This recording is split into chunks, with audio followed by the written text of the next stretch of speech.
വ്യക്തിയും കാലവും എന്ന് പറയുന്നതായ മലയാളത്തിൽ ഒരു പുസ്തകമുണ്ട്. അതിന്റെ ലേഖന സമാഹാരമാണ്. അത് അവിടെ സീറിയലുണ്ട് എന്നാണ് എൻ്റെ വിശ്വാസം. അതിന്റെ കോപ്പികൾ ഇപ്പോഴും അവൈലബിൾ ആണ്.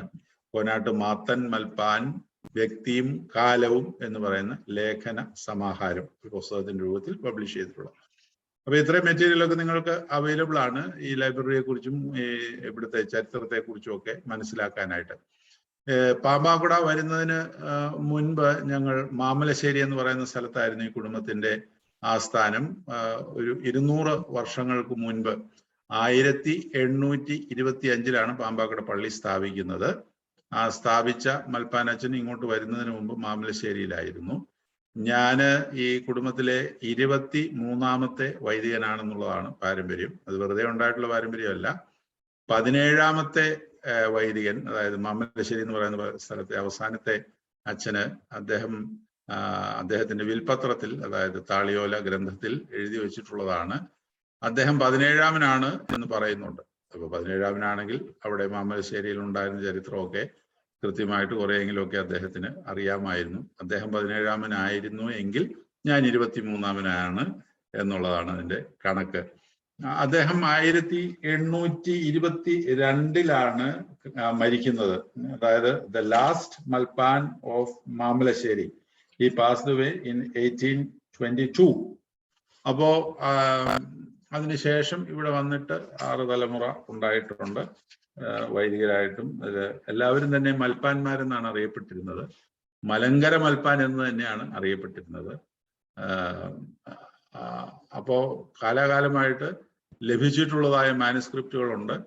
അതോടൊപ്പം ഏറ്റവും കൂടുതൽ കളക്ട് ചെയ്തത് മാത്തൻ മൽപ്പാൻ എന്ന് പറയുന്ന എൻ്റെ ഗ്രാൻഡ് ഫാദറാണ്. എൻ്റെ അപ്പൻ്റെ അപ്പനാണ് അദ്ദേഹം മിഡിൽ ഈസ്റ്റിൽ നിന്ന് കാശ് കൊടുത്ത് പല മാനുസ്ക്രിപ്റ്റുകളും എഴുതിച്ചു വരുത്തുകയായിരുന്നു. ഒരു മത്തായി ഷമ്മാശനാണ് അവിടെ മിഡിൽ ഈസ്റ്റിലെ ഏറ്റവും കൂടുതൽ മാനുസ്ക്രിപ്റ്റുകൾ എഴുതിയിട്ടുള്ളത്. അദ്ദേഹത്തോട് പറയുകയും അദ്ദേഹം എഴുതി കൊടുത്തുവിടുകയും അതിന്റെ ചെലവ് മാത്തൻ മൽപ്പാൻ വഹിക്കുകയുമാണ് പലതിൻ്റെയും ചെയ്തിട്ടുള്ളത്. എന്നാൽ അതിനേക്കാൾ പുരാതനമായിട്ടുള്ള ഏതാനും ചില മാനുസ്ക്രിപ്റ്റുകളും ഉണ്ട്. വണ്ടർ പ്ലോഗ് എന്ന് പറയുന്ന അദ്ദേഹം നമ്പർ ഇട്ട് 169 മാനുസ്ക്രിപ്റ്റുകൾ ഈ ലൈബ്രറിയിലുണ്ട് എന്ന് പറയുന്നുണ്ട്. 300 ചില്ലുവാനും എന്ന് ചില സ്ഥലത്ത് ഒരുപക്ഷെ നിങ്ങൾ കാണും. പക്ഷെ അത് നമ്പർ ഇടുമ്പോൾ, പഴയകാലത്ത് നമ്പർ ഇടുമ്പോൾ ഒരു ലൈബ്രറിയിൽ മാനുസ്ക്രിപ്റ്റും പ്രിന്റഡ് ബുക്സും വേറെ വേറെ അല്ല നമ്പർ ഇട്ട് പോകുന്നത്. എല്ലാം കൂടെ ഒരുമിച്ചാണ് 300-ലധികം പുസ്തകങ്ങൾ എന്ന് പറയുന്നത്. അതിൽ വണ്ടർ പ്ലോഗ് ഐഡന്റിഫൈ ചെയ്തിരിക്കുന്നത് 169 സുറിയാനി മാനുസ്ക്രിപ്റ്റുകളാണ്. അതില് സിംഹഭാഗവും ആരാധനാക്രമങ്ങളാണ്. 75ഓളം മാനുസ്ക്രിപ്റ്റുകൾ ആരാധനാക്രമങ്ങളാണ്. ബഹുമാനപ്പെട്ട വർഗീസ് അച്ഛൻ റിസർച്ച് ചെയ്തിരിക്കുന്നത് ഈ ആരാധനാക്രമങ്ങളെ സംബന്ധിച്ചാണ്. അതിന്റെ കാറ്റലോഗാണ് അദ്ദേഹം പ്രിപ്പയർ ചെയ്തിരിക്കുന്നത്. സഭാപിതാക്കന്മാരുടെ ലേഖനങ്ങളും വേദശാസ്ത്ര ഗ്രന്ഥങ്ങളും 24ഓളം ഉണ്ട്. പിതാക്കന്മാരുടെ ജീവചരിത്രം 7 എണ്ണത്തോളം ഉണ്ട്. വ്യാകരണം, ബാറബ്രായയുടെ പ്രത്യേകിച്ച് സെമഹെ എന്ന് പറയുന്ന വ്യാകരണം പല കോപ്പി ഇവിടെ ഉണ്ട്. അതുകൂടാതെ മറ്റ് ഐസക്കിന്റെ വ്യാകരണ ഗ്രന്ഥമൊക്കെ ഉണ്ട്. 16ഓളം വ്യാകരണ ഗ്രന്ഥങ്ങളുണ്ട്. തത്വശാസ്ത്രം, സാഹിത്യം, ധർമ്മശാസ്ത്രം, എത്തിക്സ് മുതലായത് 8 എണ്ണത്തോളം ഉണ്ട്. വേദപുസ്തക വ്യാഖ്യാനങ്ങളാണ് 15 എണ്ണത്തോളം. നിഘണ്ടുക്കൾ 3, കാനോനിക സമാഹാരങ്ങൾ 6, സഭാചരിത്രം 1 ഉള്ളൂ. ബാറബ്രായയുടെ സഭാചരിത്രമാണ് അത്. ഇതാണ് ഏതാണ്ട് ഒരു ഡിവിഷൻ എന്ന് പറയുന്നത്. ഇതില് ഏറ്റവും ഏൻഷ്യന്റ്, ഏറ്റവും പഴക്കം ചെന്ന മാനുസ്ക്രിപ്റ്റ് ബാറബ്രായയുടെ ഹൂദായ കാനോൻ എന്ന് പറയുന്ന പുസ്തകമാണ്. നിങ്ങൾക്ക് കേൾക്കാമല്ലോ അല്ലേ? കേൾക്കാം. ഹൂദായ കാനോൻ, ബാറബ്രായയുടെ ഹൂദായ കാനോൻ 13th സെഞ്ചുറിയിൽ എഴുതപ്പെട്ടിട്ടുള്ളതാണ്. അദ്ദേഹത്തിന്റെ മരണശേഷം ഏതാനും വർഷങ്ങൾ കഴിഞ്ഞിട്ട് എഴുതപ്പെട്ടിട്ടുള്ള ഒരു മാനുസ്ക്രിപ്റ്റ് ആണ്. So it may be a copy of the original book of Hudaya Canon. 13ാം നൂറ്റാണ്ടിൽ എഴുതപ്പെട്ടിട്ടുള്ളതാണ്. അത് പല സ്ഥലങ്ങളിൽ കൂടെ കറങ്ങിത്തിരിഞ്ഞ് അവസാനം ഇവിടെ എത്തിച്ചേർന്നിട്ടുള്ളതാണ്. അത് ഒരു പക്ഷേ തൃശ്ശൂരെ കൽദായ സഭയുടെ പൊസഷനിൽ ആയിരുന്നിരിക്കണം നല്ലൊരു കാലഘട്ടം. അതിനോട് സമാനമായ 13ാം നൂറ്റാണ്ടിൽ തന്നെ എഴുതിയിട്ടുള്ള കൽദായ സഭ സഭയുടെ, അതായത് നെസ്റ്റോറിയൻ സഭയുടെ അബ്ദിഷോയുടെ ഒരു കാനോനുണ്ട്. ആ കാനോന് ഇവിടുത്തെ ലൈബ്രറിയിൽ തന്നെയാണ് ഇരുന്നിരുന്നത് എന്നുള്ളതിന് അതില് കുറിപ്പുണ്ട്, തെളിവുണ്ട്. അതായത് കോനാട്ട് ലൈബ്രറിയിലെ ഒപ്പും മുദ്രയും അതിൻ്റെ അകത്തുണ്ട്. അപ്പോൾ ഒരു പക്ഷേ ഈ കാനോനുകൾ രണ്ടും കൂടെ ഏതെങ്കിലും ഒരു സമയത്ത് അങ്ങോട്ടും ഇങ്ങോട്ടും എക്സ്ചേഞ്ച് ചെയ്തതാകാം. ഈ കാനോൻ അവിടെയാണ് ഇരുന്നത് എന്നുള്ളതിന് വ്യക്തമായ തെളിവുകളൊന്നും ഇല്ലെങ്കിൽ ചെറിയ ഇൻഡിക്കേഷൻസ് ഉണ്ടാകാൻ. അപ്പോൾ ഈ കാനോനുകൾ ഒരു പക്ഷേ അങ്ങോട്ടും ഇങ്ങോട്ടും മാറിയതായിരിക്കാം. അതുകൊണ്ട് ഗ്രാൻഡ് ഫാദറിന്റെ സമയത്ത് സംഭവിച്ച ഒരു സംഗതിയാണ്. ഏതായിരുന്നാലും 13-ാം നൂറ്റാണ്ടിലെ ബാറപ്രായയുടെ ഹുദായ കാനോൻ ഇന്ന് ഇവിടെ, that is the oldest existing copy of that book. Paul Bedjan അത് പാരീസിലെ 19th സെഞ്ചുറിയിൽ ആ സാധനം എഡിറ്റ് ചെയ്തപ്പോൾ ഇതിനേക്കാളും പിന്നെ ആധുനികമായ ലേറ്റർ ആയിട്ട് എഴുതപ്പെട്ട 2 മാനുസ്ക്രിപ്റ്റുകളാണ് അദ്ദേഹം കൺസൾട്ട് ചെയ്തിരിക്കുന്നത്. അപ്പോൾ ഈ മാനുസ്ക്രിപ്റ്റിന് അതിൻ്റെതായിട്ടുള്ള പ്രാധാന്യമുണ്ട്. പോൾ ബെഡ്ജാന്റെ എഡിഷനിൽ ഇത് കൺസൾട്ട് ചെയ്തിട്ടില്ല എന്നുള്ളത് പ്രത്യേകം ശ്രദ്ധിക്കുക. അത് കഴിഞ്ഞാൽ 17-ാം നൂറ്റാണ്ടിലെ പുസ്തകങ്ങൾ ഉണ്ട്. പട്ടംകുട പുസ്തകം 1697 എഴുതിയ ഒരു പട്ടംകുട പുസ്തകം ഇവിടെ ഇരിപ്പുണ്ട്. അതുപോലെ തന്നെ 17th സെഞ്ചുറിയിലെ ഒരു ലക്ഷണറി, ആണ്ടടക്കമുള്ള ഞായറാഴ്ചകൾക്കും പെരുന്നാളുകൾക്കും ഉള്ളതായ വേദവായനകൾ, അതിൻ്റെ അകത്ത് സുവിശേഷ ഭാഗങ്ങൾ മാത്രമില്ല, ഗോസ്പൽ റീഡിങ്സ് ഇല്ല, ബാക്കിയുള്ളത് എല്ലാം കൂടെ ഉൾപ്പെടുന്ന ഒരു ലക്ഷണറി 17th സെഞ്ചുറിയിൽ ഇത് ഇവിടെ ഇരിക്കുന്നുണ്ട്. പിന്നെ മിക്കവാറും ഒക്കെ 19th സെഞ്ചുറിയിലാണ് പിന്നെ മാത്ത മൽപ്പാൻ കളക്ഷൻ ആരംഭിക്കുന്നത്. അദ്ദേഹം ജനിച്ചത് 1860 1927 അദ്ദേഹം മരിച്ചു. അതായത് 20th സെഞ്ചുറിയുടെ ആദ്യ ക്വാർട്ടറിൽ. അപ്പോൾ ആ കാലം വരെയുള്ള ഒരു സമയത്ത് ഒരുപാട് പുസ്തകങ്ങൾ മിഡിൽ ഈസ്റ്റിൽ എഴുതിച്ച് ഇവിടെ കൊണ്ടുവന്നിട്ടുണ്ട് എന്നുള്ളത് പ്രത്യേകം ശ്രദ്ധേയമാണ്. അപ്പോൾ ഇതൊക്കെയാണ് ഇൻ ജനറൽ ഇവിടുത്തെ പുസ്തകങ്ങളെ കുറിച്ച് പറയാനായിട്ടുള്ളത്. കാനോനിക ഗ്രന്ഥങ്ങളിൽ ഏറ്റവും കൂടുതലുള്ളത് ബാറബ്രായയുടെ ഹുദായ കാനോൻ തന്നെയാണ്. അതിന്റെ പല കോപ്പികൾ നമുക്ക് ഇവിടെ ലഭ്യമാണ്. മാമോദീസാക്രമം, മാർ സേവേറിയോസിന്റെ പേരിലുള്ള വലിയ മാമോദീസാക്രമം, അതായത് വെസ്റ്റ് സിറിയൻ ലിറ്റർജിയിൽ നിങ്ങൾക്ക് എല്ലാവർക്കും അറിയാമോ എന്നെനിക്കറിയില്ല, 2 മാമോദീസാക്രമമാണുള്ളത്. ഒന്ന് attributed to Mar Severius of ആന്റിയോക്ക് who lived in the 6th century. That is a longer recension, long liturgy ആണ്. ഇന്ന് അന്ത്യോക്യായ 13th സെഞ്ചുറിയിൽ അതൊന്ന് ചുരുക്കി എഴുതി, ചെറുതായിട്ട് എഴുതിയതാണ് ഇന്ന് മലങ്കരയിൽ പ്രാബല്യത്തിലിരിക്കുന്നത്. അതുപോലെ തന്നെ മലങ്കര കത്തോലിക്കരും മലങ്കര കാത്തലിക്സും അത് തന്നെയാണ് ഉപയോഗിക്കുന്നത്, ഇത് ഷോർട്ടർ റിസെൻഷൻ. അപ്പോൾ ഇവിടെ ആ രണ്ടും ഉണ്ട്, ലോങ്ങർ റിസെൻഷൻ ഇവിടെ ഉണ്ട്, പക്ഷെ ഇവിടെ നിന്ന് പബ്ലിഷ് ചെയ്തത് ഷോർട്ടർ വണ്ണാണ്. അതുകൊണ്ട് ബാർബ്രായയുടെ ക്രമമാണ് മലങ്കരയിൽ വ്യാപകമായിട്ട് ഉപയോഗത്തിലുള്ളത്. അതുപോലെ തന്നെ യാക്കോബിന്റെ വലിയ കുർബാന തക്സായും ചെറിയ കുർബാന തക്സായും എല്ലാം ഉണ്ട്. അതെല്ലാം ബാർബ്രായയാണ് ചെറുതാക്കി എഴുതിയത് എന്നുള്ളത് പ്രത്യേകം ശ്രദ്ധേയമായ സംഗതിയാണ്. വേദശാസ്ത്ര ഗ്രന്ഥങ്ങളിലും ബാർബ്രായയുടെ മിക്കവാറും കൃതികൾ എല്ലാം തന്നെ ഇവിടെയുണ്ട്. ഒരുപക്ഷെ ഫിലോസഫിക്കൽ റൈറ്റിംഗ് ആയ ഹേവസ് ഹേക്കംസോ എന്ന് പറയുന്ന പുസ്തകവുമുണ്ട്. ബാർബ്രായയുടെ ഒട്ടുമിക്ക പുസ്തകങ്ങളും ഇവിടെ ഉണ്ട് എന്നുള്ളത് പ്രത്യേകം ശ്രദ്ധേയമാണ്. യൗനോ എന്ന് പറയുന്ന ചെറിയ പിന്നെ മൊണാസ്റ്റിക് ലൈഫിനെ സംബന്ധിക്കുന്ന പുസ്തകം മുതൽ ഒട്ടുമിക്ക പുസ്തകങ്ങളും ഒന്നും തന്നെ അതിൻ്റെ അകത്ത് ഇല്ലാത്തതില്ല എന്ന് വേണം. ബാർബ്രായയുടെ സഭാചരിത്രമുണ്ട്.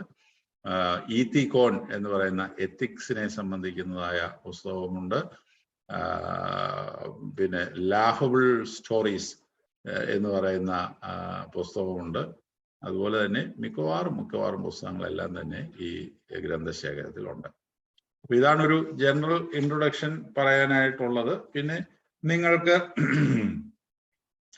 എന്തെങ്കിലും ചോദ്യങ്ങൾ ചോദിക്കാനുണ്ടെങ്കിൽ ചോദിക്കാം. മൂശെ ബർക്കിഫായുടെ വ്യാഖ്യാന ഗ്രന്ഥങ്ങളെല്ലാം തന്നെയുണ്ട്. മൂശെ ബർക്കിഫ എന്ന് പറയുന്നത് പിന്നെ കൂദാശകളെ സംബന്ധിച്ചുള്ള വ്യാഖ്യാനങ്ങൾ ഏറ്റവും കൂടുതൽ എഴുതിയ ആളാണ് മൂശെ ബർക്കിഫ എന്ന് പറയുന്നത്. ത്രീസായ് ഷുവോ സെന്റർ എന്ന് പറയുന്നത് ഞാൻ ആരംഭിച്ച ഒരു പ്രസ്ഥാനമാണ്. ഈ പിതാക്കന്മാരുടെ എല്ലാം ഓർമ്മയ്ക്ക് വേണ്ടി പാമ്പാക്കുട സെന്റ് ജോൺസ് വലിയ പള്ളിയുടെ പള്ളിത്താഴത്ത് ആരംഭിച്ച ഒരു മൾട്ടിപ്പിൾ ജീവകാരുണ്യ പ്രവർത്തനങ്ങൾ നടക്കുന്ന ഒരു കേന്ദ്രമാണ് ത്രീസായ് ശുഭോ സെന്റർ. ആ പേരിനൊരു പ്രത്യേകതയുണ്ട്. മലബാർ ത്രീസാത് ശുഭോ സമൂഹം എന്ന് പറയുന്ന ഒരു സൊസൈറ്റി എൻ്റെ ഗ്രാൻഡ് ഫാദർ മാത്തം മൽപ്പാൻ എന്ന് പറയുന്നയാൾ ആരംഭിച്ചിരുന്നു. അത് വിവിധ ഉദ്ദേശങ്ങളോടുകൂടെ ആരംഭിച്ച ഒരു സൊസൈറ്റിയാണ്. അതിൽ പഠനത്തിന് പ്രാധാന്യം, സുവിശേഷീകരണത്തിന് പ്രാധാന്യം ഒക്കെ ഉണ്ടായിരുന്നു. അത് അദ്ദേഹത്തിന്റെ കാലത്തോളം അതിൽ അംഗങ്ങളെയൊക്കെ ചേർത്ത് വളരെ ഊർജിതമായിട്ട് നടന്നിരുന്ന ഒരു പ്രസ്ഥാനമാണ് മലബാർ ത്രീസാത് ശുഭോ സമൂഹം. അദ്ദേഹത്തിന്റെ കാലശേഷം നിലച്ചുപോയി, പിന്നെ ആരും അത് മുമ്പോട്ട് കൊണ്ടുപോയില്ല.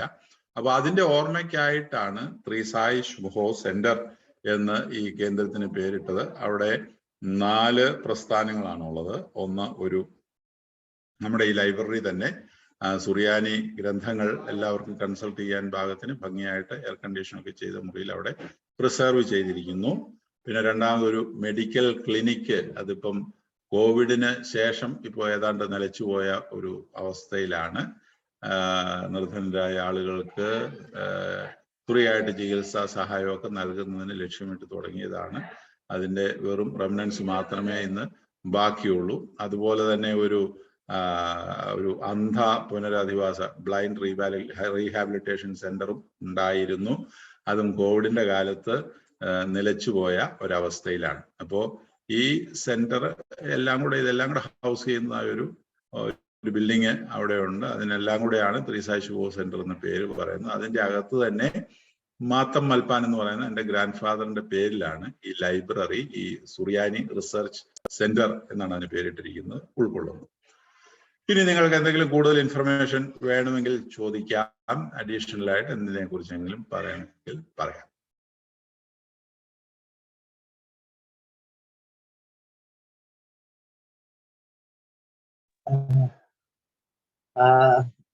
കോനാട്ട് മൽപ്പാനച്ച, വളരെ നന്ദി. ഈ കോനാട്ട് അബ്രാഹം കത്തനാര് ഈ നമ്മുടെ സുറിയാനി ഭാഷ പ്രവേശിക്കുക എഴുതിയത് മാത്തൻ കത്തനാരുടെ മകൻ? അതെ, എന്റെ ഫാദർ.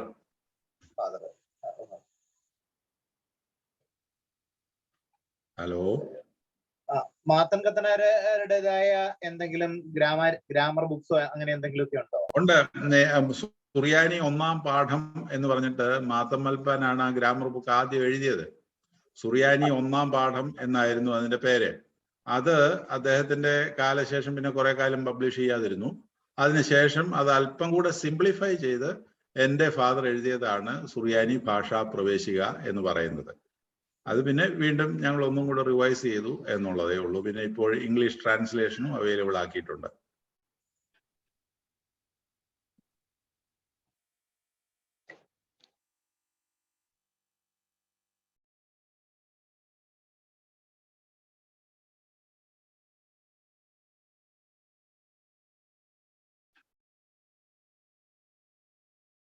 യെസ്, വേറെ ആർക്കെങ്കിലും ചോദിക്കാനുണ്ടോ?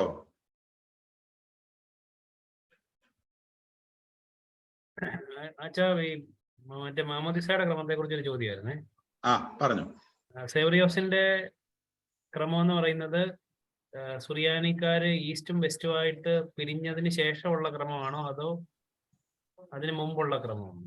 ഈസ്റ്റും വെസ്റ്റുമായിട്ട് പിരിഞ്ഞു എന്ന് പറയുമ്പോൾ, നമ്മൾ സുറിയാനിയെ കുറിച്ച് പറയുമ്പോൾ, സുറിയാനി ഭാഷയൊന്ന്, ഈ ട്രഡീഷൻ വേറെ ഒന്ന്. ഭാഷയുടെ സ്ക്രിപ്റ്റ് മാത്രമേ വ്യത്യാസമുള്ളൂ എന്നുള്ളത് നിങ്ങൾക്കറിയാം. Eastern script and western script. അതേസമയം ഈസ്റ്റേൺ ലിറ്റർജിക്കൽ ട്രഡീഷൻ എന്ന് പറയുന്നതും വെസ്റ്റേൺ ലിറ്റർജിക്കൽ ട്രഡീഷൻ എന്ന് പറയുന്നതും വേറെ സംഗതിയാണ്. അത് ഈസ്റ്റേൺ ലിറ്റർജിക്കൽ ട്രഡീഷൻ മിക്കവാറും ഈസ്റ്റ് സിറിയക് സ്ക്രിപ്റ്റിലാണ് എഴുതിയിരിക്കുന്നത് എന്നുള്ളതേ ഉള്ളൂ. ഭാഷയുടെ കാര്യത്തിൽ ഈ സ്ക്രിപ്റ്റ് മാത്രമേ വ്യത്യാസമുള്ളൂ. പക്ഷെ ട്രഡീഷന്റെ കാര്യത്തിൽ ഇറ്റ്സ് എൻറ്റയർലി ഡിഫറെന്റ്. അജഗജാന്തരം ഉണ്ടെന്ന് പറയും. അതായത് ഈ വെസ്റ്റ് സിറിയൻ ട്രഡീഷനും ഈസ്റ്റ് സിറിയൻ ട്രഡീഷനും തമ്മിൽ വലിയ വ്യത്യാസമുണ്ട്.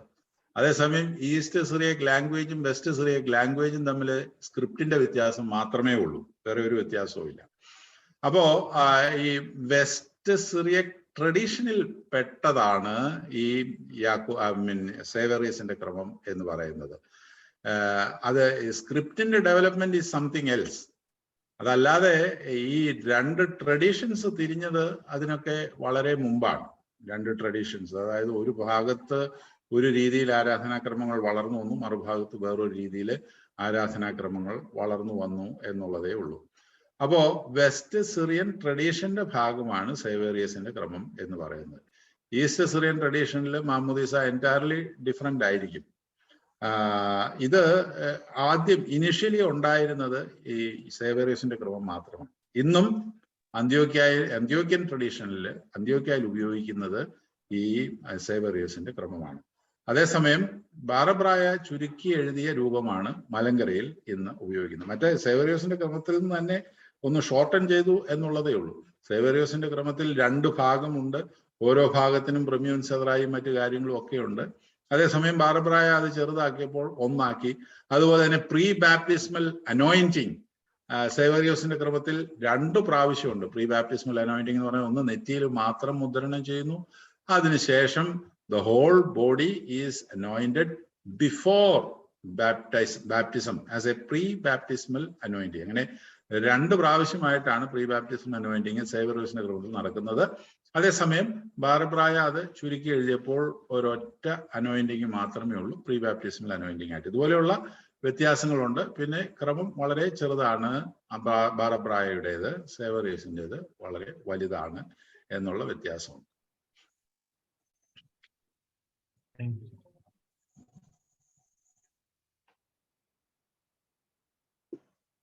സാർ, ഈ മൽപ്പാന്റെ ഗ്രാൻഡ് ഫാദർ മാത്തൻ മൽപ്പാന്റെ ഫാദർ ആണോ ഈ കോനാട്ടേക്ക് വന്നത് മാമലശ്ശേരിയിൽ നിന്ന്?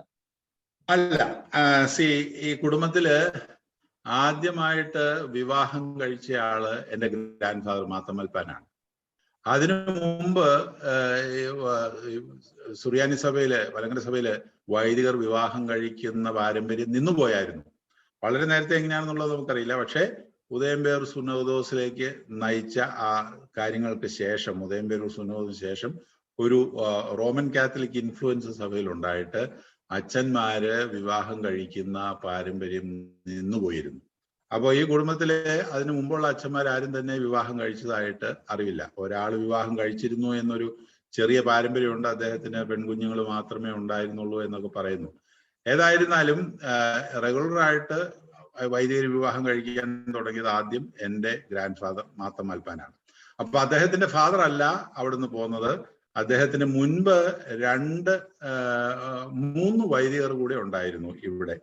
അതായത് മാമലശ്ശേരിയിലെ ഏറ്റവും അവസാനത്തെ മൽപ്പാൻ ഗീവർഗീസ് മൽപ്പാൻ 1822 അദ്ദേഹം മരിച്ചുപോയി. അദ്ദേഹത്തിന്റെ പിൻഗാമി എന്ന് പറഞ്ഞാൽ അദ്ദേഹത്തിന്റെ സഹോദരിയുടെ പുത്രനാണ്.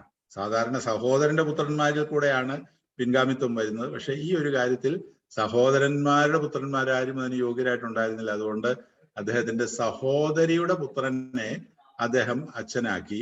അതാണ് അബ്രഹാം മൽപ്പാൻ ഒന്നാമൻ എന്ന് പറയുന്നത്. ഒന്നാമൻ എന്ന് പറയാനുള്ള കാരണം എന്റെ പിതാവും അബ്രഹാം മൽപ്പാനാണ്, അത് രണ്ടാമനാണ്. അബ്രഹാം മൽപ്പാൻ ഒന്നാമൻ 1860 അദ്ദേഹം മരിച്ചുപോയി. അബ്രഹാം മൽപ്പാൻ ഒന്നാമൻ എന്ന് പറയുന്നത് അദ്ദേഹമാണ് മാമലശ്ശേരിയിൽ നിന്ന് ഈ പള്ളി വന്ന് ഇവിടെ പാമ്പാക്കുട വന്ന് പള്ളി സ്ഥാപിച്ചത്.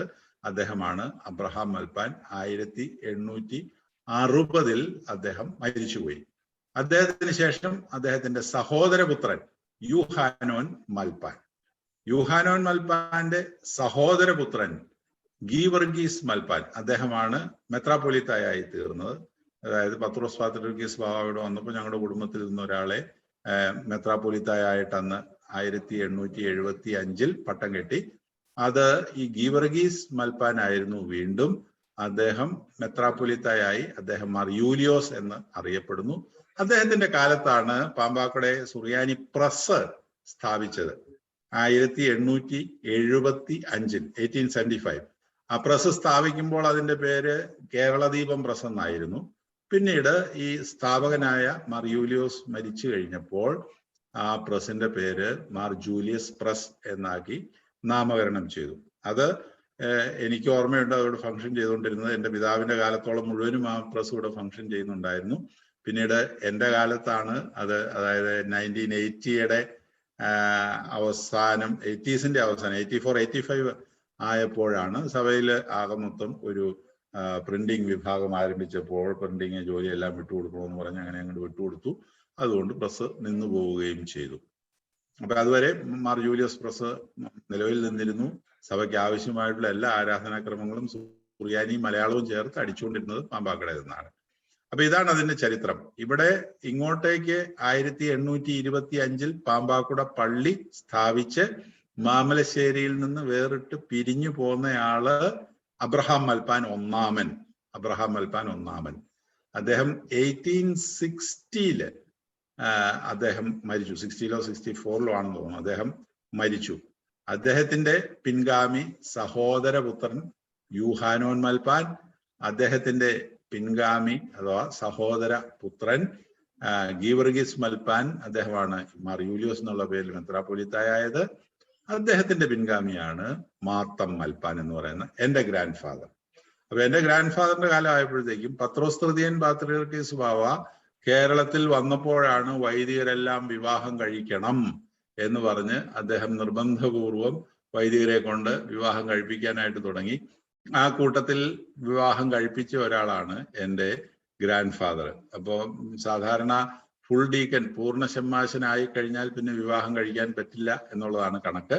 പക്ഷെ അന്ന് പാത്രിയർക്കീസ് ബാവ അദ്ദേഹത്തിന് പൂർണ്ണ ഷമ്മാശ സ്ഥാനം നൽകിയിട്ട് പറഞ്ഞു, ഞാൻ തനിക്ക് പൂർണ്ണ ഷമ്മാശ സ്ഥാനം നൽകുകയാണ്, പക്ഷെ എന്നാലും താൻ വിവാഹം കഴിച്ചുകൊള്ളണം എന്ന് പറഞ്ഞൊരു നിർദ്ദേശം കൊടുത്തിട്ടാണ് പോയത്. അങ്ങനെ അദ്ദേഹമാണ് ആദ്യമായിട്ട് ഈ കുടുംബത്തിൽ വിവാഹം കഴിക്കുന്നത്. അദ്ദേഹത്തിന് ഒരു മകൻ, ആൺകുട്ടി ഒന്നേ ഉണ്ടായുള്ളൂ. അത് എൻ്റെ അപ്പനായിരുന്നു, എൻ്റെ ഫാദറാണ്. എൻ്റെ ഫാദറും വിവാഹം കഴിച്ചു, ഞാനും വിവാഹം കഴിച്ചു. എൻ്റെ മകൻ അച്ഛനാണ്, അദ്ദേഹവും വിവാഹം കഴിച്ചിട്ടുണ്ട്. അപ്പൊ അതാണ് അതിൻ്റെ ചരിത്രം.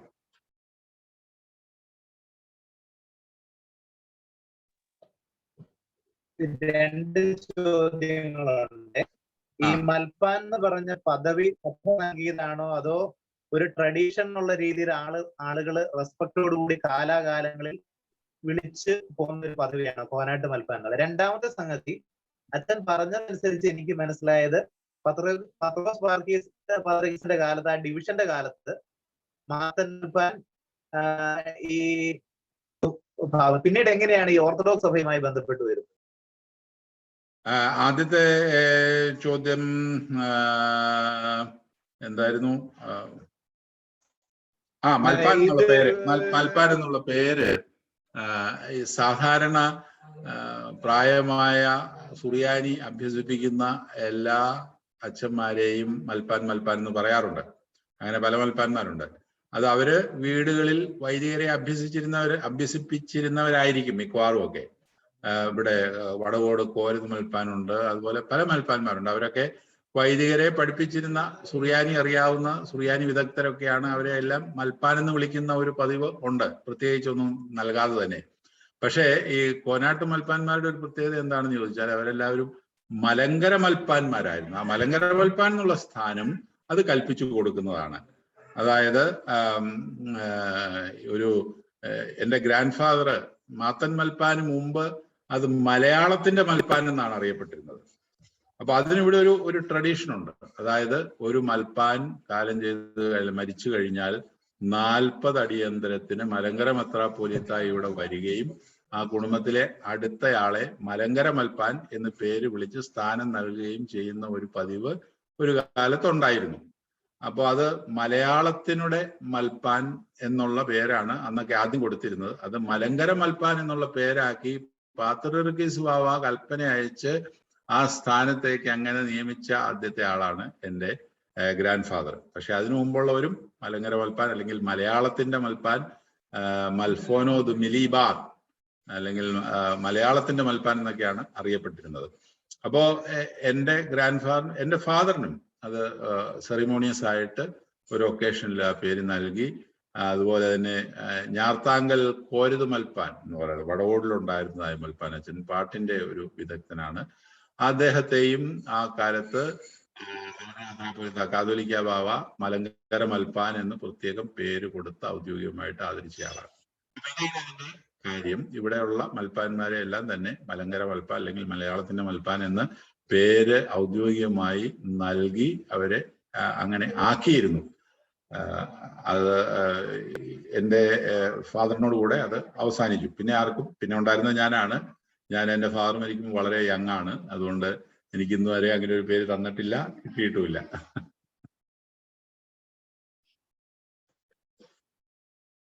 രണ്ടാമത്തെ ചോദ്യം, ഈ സമയത്ത് എങ്ങനെയായിരുന്നു ഈ ഡിവിഷന്റെ സമയത്ത് എന്ന് പറഞ്ഞാൽ പത്രോസ് പാത്രിക്കീസ് ബാവ വരുമ്പോൾ ഉണ്ടായ ഡിവിഷൻ എന്ന് പറയുന്നത് നവീകരണക്കാരുമായിട്ടുള്ള ഡിവിഷനാണ്.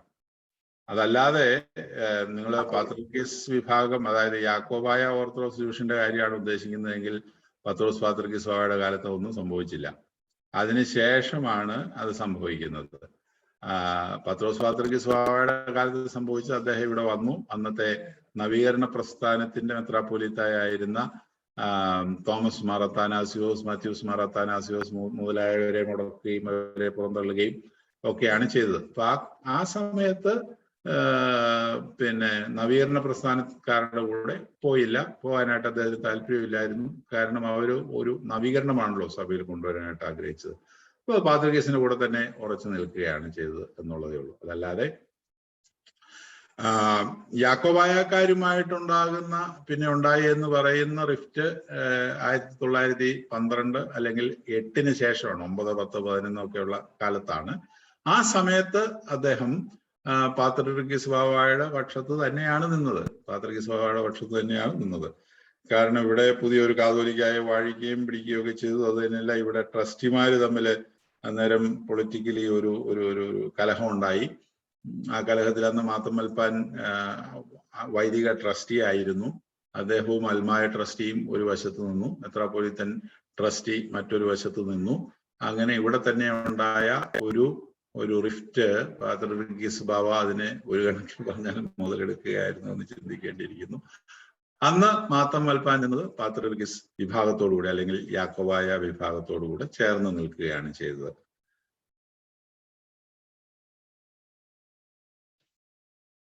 Okay, thank you.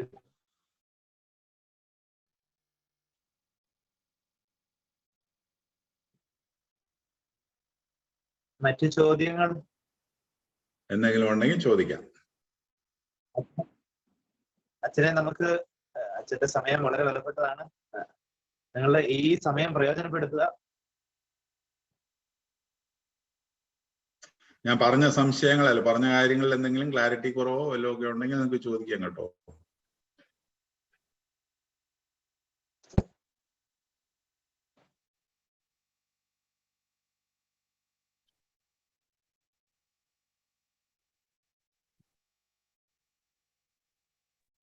മൽപ്പാൻ വീട് ഇപ്പൊ നിലവിലുണ്ടോ അച്ഛാ? മൽപ്പാൻ വീട് എന്ന് പറഞ്ഞാല് പരിശീലനം നടത്തിയിരുന്ന സ്ഥലം, അതല്ലേ ഉദ്ദേശിക്കുന്നത്? വൈദികരെ പരിശീലിപ്പിച്ചിരുന്ന സ്ഥലം. അത് ഇപ്പം എൻ്റെ ഗ്രാൻഡ് ഫാദർ ഒരുപാട് പേരെ പരിശീലിപ്പിച്ചിരുന്നു. അദ്ദേഹം ഇവിടെ പാമ്പാക്കടയിൽ പരിശീലിപ്പിച്ചിരുന്നു. അതിനുശേഷം അദ്ദേഹം കോട്ടയം സെമിനാരിയിലെ അധ്യാപകനായിട്ട് കുറെ കാലം ജോലി ചെയ്തു.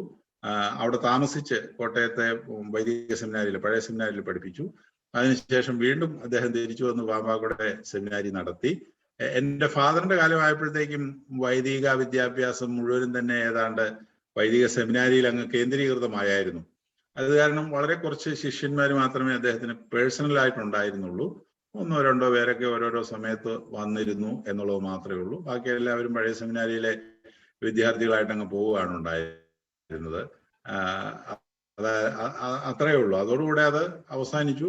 വൈദിക ഭവനം വിദ്യാഭ്യാസ ഭവനം എന്ന് പറയാനായിട്ട് എല്ലാം ഇപ്പം സെമിനാരിയിലാണല്ലോ നടത്തുന്നത്. ഞാനും സെമിനാരിയിൽ പഠിപ്പിക്കുമായിരുന്നു.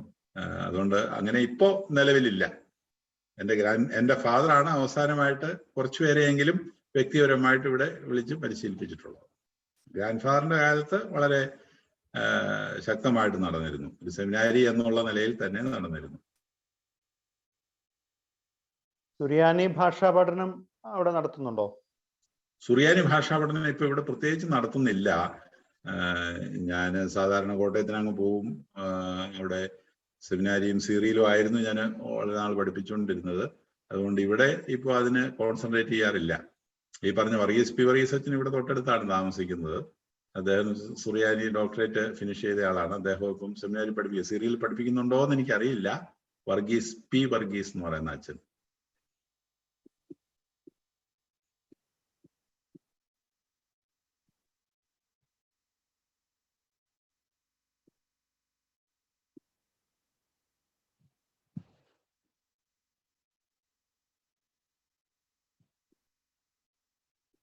ഈ പാമ്പാക്കുട ലൈബ്രറി കാണണമെങ്കിൽ, വിസിറ്റ് ചെയ്യണമെങ്കിൽ അതിലെന്താ ഫോർമാലിറ്റീസ് ആണ്?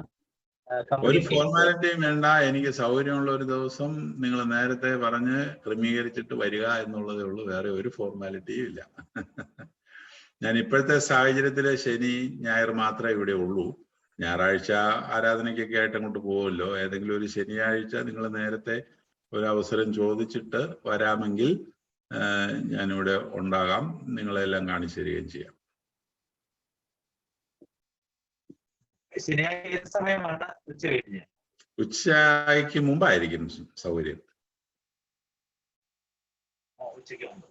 ആ, നിങ്ങൾ കോട്ടയത്തു നിന്നല്ലേ വരുന്നത്? കോട്ടയത്തു നിന്ന് 50 കിലോമീറ്ററേ ഉള്ളൂ. ഒരു 1.25 മണിക്കൂർ മാക്സിമം മതി. രാവിലെ പുറപ്പെടുവാണെങ്കിൽ സുഖമായിട്ട് ഇവിടെ കണ്ടു തിരിച്ചു പോകാം.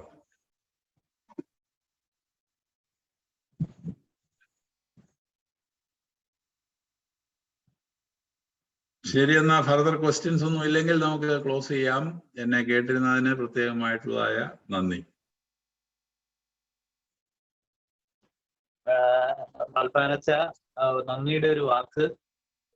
കാരണം ഞങ്ങള് ഇവിടെ അറ്റൻഡ് ചെയ്ത എല്ലാവരും തന്നെ കത്തോലിക്കരാണ്. അതുകൊണ്ട് തന്നെ ഈ ഇപ്പൊ മലങ്കര പുത്തൻകൂർ ഭാഗത്തിന്റെ ഒരു സുറിയാനി പാരമ്പര്യം ഞങ്ങളെ സംബന്ധിച്ചിടത്തോളം ഞങ്ങൾക്ക് നഷ്ടപ്പെട്ടു പോയ ഒന്നായിട്ടാണ് ഞങ്ങൾ കരുതുന്നത്. കാരണം അങ്ങനെ ഒരു പാരമ്പര്യം ഇവിടെ ഉണ്ടായിരുന്നത് വീണ്ടും റീഗെയിൻ ചെയ്യാനായിട്ട് പരിശ്രമിക്കുന്നുണ്ട്. പക്ഷേ എവിടെയൊക്കെയോ ഞങ്ങൾക്ക് നഷ്ടപ്പെട്ടത് ആ ഒരു പൈതൃകം പലപ്പോഴും തിരിച്ചു പിടിക്കാൻ ശ്രമിക്കുമ്പം മാതൃകയാക്കാവുന്ന സ്ഥാപനങ്ങളിലൊന്നാണ് ഈ പാമ്പാക്കുടയിലെ ത്രീസായി ശുഭഹ സെന്ററിന് ഇപ്പൊ അച്ഛൻ നാമകരണം ചെയ്ത സംഗതി. ഇപ്പം ഞങ്ങൾ അഭിമാനത്തോടെയാണ് ഈ സംരംഭത്തെ, ഈ സ്ഥാപനത്തെ കാണുന്നത്.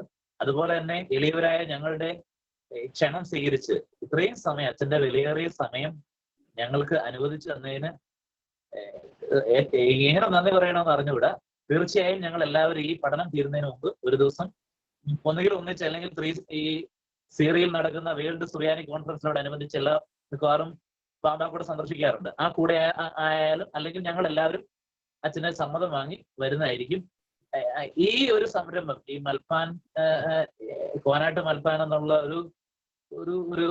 ഒരു നമുക്ക് വിശേഷത്തിന് അതീതമായ സംഗതി കാലാകാലങ്ങളോടെ തുടരാൻ ദൈവാനുഗ്രഹം ഉണ്ടാകട്ടെ. അതുപോലെ തന്നെ ഈ പ്രവർത്തനങ്ങൾ ഒരിക്കലും നിലച്ചു പോകാതിരിക്കുവാനും തമ്പുരാൻ എല്ലാവിധ അനുഗ്രഹം. കാരണം ഇത് ഒരു സഭയുടെ മാത്രമല്ല, ഒരു നാടിന്റെ പൈതൃക സമ്പത്ത് കൂടിയാണ് പാമ്പാക്കുട എന്ന് പറയുന്നത്. ഒരുപക്ഷെ ആ സ്ഥലം തന്നെ അറിയപ്പെടുന്നത്, അതിന്റെ തന്നെ പേര് ഈ പാമ്പാക്കുടയിലുള്ള ഈ കോനാട്ട് മൽപ്പാനേറ്റുമായിട്ട് ബന്ധപ്പെട്ടായിരിക്കും. അപ്പൊ എന്റെ ഒരു ചോദ്യം കൂടി, ഈ പള്ളി ഈ പേഴ്സണൽ ആണോ അതോ ഈ സഭയുടേതാണോ പാമ്പാക്കുട പള്ളി എന്ന് പറയുന്നത്? സഭയുടേതാണ്. പക്ഷേ ആരംഭം മുതലേ ഇവിടെ ഒരു പ്രത്യേക പാരമ്പര്യമുണ്ട്. ഇവിടെ ഏതാണ്ട് 900 പാരീഷ് ഫാമിലീസോളം ഉണ്ട്. വലിയ ഇടവകയാണ്. ഈ ഇടവകയില് ഇടവകക്കാരങ്ങനെ പ്രത്യേകിച്ച് ആവശ്യപ്പെടാറുമില്ല. പിന്നെ ഞാൻ അല്ലെങ്കിൽ എൻ്റെ മുൻഗാമികൾ ആരോടും പ്രത്യേകിച്ച് ആവശ്യപ്പെട്ടിട്ടുമില്ല. പണ്ടത്തെ ഒരു പാരമ്പര്യം ഇപ്പോഴും നിലനിൽക്കുന്നു. പണ്ടത്തെ പാരമ്പര്യം എന്ന് പറഞ്ഞാൽ പല സ്ഥലത്തും വൈദികരാണ് പള്ളികൾ സ്ഥാപിക്കുകയും അതിന് നേതൃത്വം കൊടുക്കുകയും ചെയ്തിരുന്നത്. ഇടവക പട്ടക്കാരാണ് ഈ അടുത്ത കാലം വരെയും സഭയിൽ ഉണ്ടായിരുന്നത്. അപ്പൊ അതുപോലെ ഈ പള്ളി ഇപ്പോഴും പോകുന്നു എന്നുള്ളതേ ഉള്ളൂ.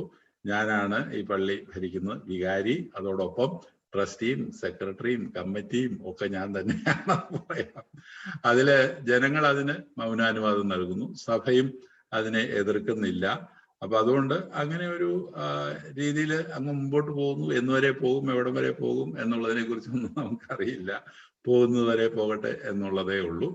അപ്പോൾ അങ്ങനെ ഒരു രീതിയിലാണ് ഇപ്പോൾ പോയിക്കൊണ്ടിരിക്കുന്നത്. സ്വന്തം എന്ന് പറയാൻ പറ്റത്തില്ല, പള്ളിക്ക് പള്ളിയുടേതായിട്ടുള്ള കണക്കുണ്ട്, അതെല്ലാം ഭദ്രാസനത്തോട് ബന്ധപ്പെട്ടിരിക്കുന്നു. ഞാനും ശമ്പളം വാങ്ങുകയാണ്, ഇവിടുന്ന് ഭദ്രാസനത്തിലേക്ക് അല്ലെങ്കിൽ സഭയിലേക്ക് അടയ്ക്കേണ്ട വിഹിതങ്ങളൊക്കെ അടയ്ക്കുന്നു. അവിടെ നിന്ന് ഇങ്ങോട്ട് കിട്ടുന്ന സഹായങ്ങളൊക്കെ ലഭിക്കുന്നു. അച്ഛന്മാർക്ക് ശമ്പളം നൽകുന്നത് ഭദ്രാസനത്തിൽ നിന്നാണ്. അപ്പോൾ പൂർണ്ണമായിട്ട് ഭദ്രാസനത്തിന്റെയും സഭയുടെയും ഭാഗമായി നിന്നുകൊണ്ട് തന്നെ, എന്നാൽ ലോക്കലായിട്ട് ഒരിടവകയ്ക്ക് ഉണ്ടാകേണ്ട ഭരണസമിതി അതുപോലത്തെ കാര്യങ്ങളൊന്നും ഇവിടെ ഇതുവരെ ഇല്ല. നാളെ ഒരുപക്ഷെ ഉണ്ടാകാൻ സാധ്യതയില്ലാതെയും ഇല്ല എന്നുള്ളതേ ഉള്ളൂ. അപ്പോ ഒരിക്കൽ കൂടി വളരെ നന്ദി അച്ഛാ. സന്തോഷം. Thank you. ഞാൻ എന്റെ സേവനം നിങ്ങൾക്ക് ആവശ്യമുള്ളപ്പോൾ ആവശ്യപ്പെടാം. നിങ്ങൾക്ക് ആവശ്യമുള്ളപ്പോൾ എന്റെ സേവനം ആവശ്യപ്പെടാം. സമയം ലഭിക്കുമ്പോൾ എനിക്ക് ഇതുപോലത്തെ സമ്മേളനങ്ങളിൽ അല്ലെങ്കിൽ ക്ലാസ്സുകളിൽ സംബന്ധിക്കുന്നത് സന്തോഷം മാത്രമേ ഉള്ളൂ. Thank you. ഒരു വാക്ക് ബെനഡിക്ഷൻ. പിതാവാം ദൈവത്തിന്റെ സ്നേഹവും ഏകജാതന്റെ കൃപയും പരിശുദ്ധ റൂഹായുടെ സമ്മതവും സഹവാസവും നാം എല്ലാവരോടും കൂടെ, നമ്മുടെ ഭവനങ്ങളോടുകൂടെയും നമ്മുടെ എല്ലാവരുടെയും ബന്ധുമിത്രാദികളോടുകൂടെയും നമ്മളെല്ലാം പഠിക്കുന്നതായ സ്ഥാപനമായ സീറിയോടുകൂടെയും ഇപ്പോഴും എപ്പോഴും എന്നേക്കും ഉണ്ടായിരിക്കുമാറാകട്ടെ. ആമീൻ. ആമേൻ. സൗദി സാഗി ലോക്. സൗദി. സൗദി സാഗി. ബൈ. Thank U.